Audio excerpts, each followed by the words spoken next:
संजू नौकरी के लिए एक बड़ी कंपनी में इंटरव्यू देने गया। जैसे ही वह ऑफिस में दाखिल हुआ तो सामने एक बहुत ही सुंदर लड़की बैठी थी और उसी के बगल में एक 45 साल का आदमी बैठा हुआ था। संजू ने उस लड़की को अपनी फ़ाइल दी। उसने फ़ाइल को उलट पुलट कर देखा और बाद में बगल में बैठे आदमी को वो फ़ाइल पकड़ा दी। लड़की ने संजू की हाइट पूछी। संजू ने अपनी हाइट बता दी। बगल में बैठा आदमी थोड़ा सा मुस्कुराया और कहा, तुम बाहर जा सकते हो, तुम्हें फिर से बुलाया जाएगा। संजू बाहर जाकर बैठ गया और सोचने लगा, पता नहीं मेरा सिलेक्शन हुआ है या नहीं। कुछ देर बाद संजू को फिर से बुलाया गया। अंदर जाते ही उस आदमी ने संजू से कहा, तुम्हारी नौकरी पक्की है, कल से नौकरी ज्वाइन कर लेना। यह सुनकर संजू बहुत खुश हो गया। कंपनी से बाहर निकला और सीधा मिठाई की दुकान पर गया। वहाँ से मिठाई ली और सीधा अपने घर वापस आ गया। घर आते ही वह अपने मम्मी पापा को आवाज़ लगाने लगा। माँ और पिताजी दोनों बाहर निकले तो उसने उनको मिठाई का डिब्बा दिया और कहा, पापा आप लोगों के आशीर्वाद से हमें एक बड़ी कंपनी में नौकरी मिल गई है। संजू ने बताया कि उसे कल से ही कंपनी ज्वाइन करनी है। सभी ने साथ में मिलकर खाना खाया और अपने अपने कमरे में सोने चले गए। सुबह जल्दी से फ्रेश होकर तैयार होने लगा। 1 घंटा पहले ही वह घर से निकल गया क्योंकि ऑफिस थोड़ा दूर था। ऑफिस में काफ़ी लोग काम करते थे। संजू का आज पहला दिन था। चपरासी संजू के कैबिन में आया और पूछा, संजू आप ही का नाम है? संजू ने हाँ में सिर हिला दिया।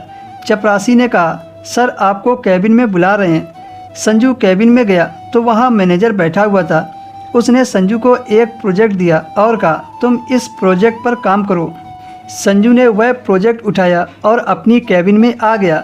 संजू ने कड़ी मेहनत करके उस प्रोजेक्ट को कंप्लीट कर दिया और मैनेजर को दे दिया। मैनेजर ने जब प्रोजेक्ट को देखा तो वह बहुत खुश हो गया। मैनेजर संजू की तारीफ़ करते हुए बोला, तुम तो बहुत तेज हो, तुम बहुत आगे तक जाओगे। इस तरह से काम करते करते 1 साल गुजर गया। एक दिन संजू मैनेजर की कैबिन के सामने से गुजर रहा था। तभी उसने सुना मैनेजर किसी से फ़ोन पर बात करते हुए संजू की तारीफ़ कर रहा था। कह रहा था, सर संजू वाकई में बहुत अच्छा लड़का है। मैंने अब तक जितना भी काम करवाया है सारे काम उसने ईमानदारी से किए हैं। आपने पूनम के लिए तो संजू इतना ही सुन पाया था कि वह आगे बढ़ गया और अपने कैबिन में आकर काम में बिजी हो गया। एक दिन कंपनी के लड़के आपस में बात कर रहे थे, आज इस कंपनी का मालिक आने वाला है। संजू ने अभी तक कंपनी के मालिक को नहीं देखा था। जब उसने इंटरव्यू दिया तो एक लड़की और आदमी था। तब से आज तक संजू ने उन दोनों को कभी नहीं देखा था। थोड़ी देर बाद संजू ने देखा कंपनी का मैनेजर एक आदमी के आगे पीछे घूमता है। संजू ने एक लड़के से पूछा कि यह आदमी कौन है।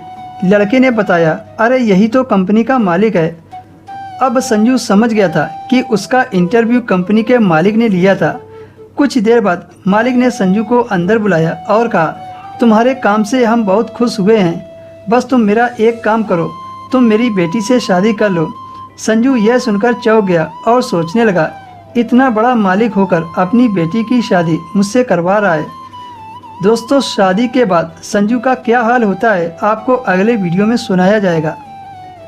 दोस्तों इसका नेक्स्ट पार्ट देखने के लिए वीडियो को लाइक करें, शेयर करें और चैनल को सब्सक्राइब करें।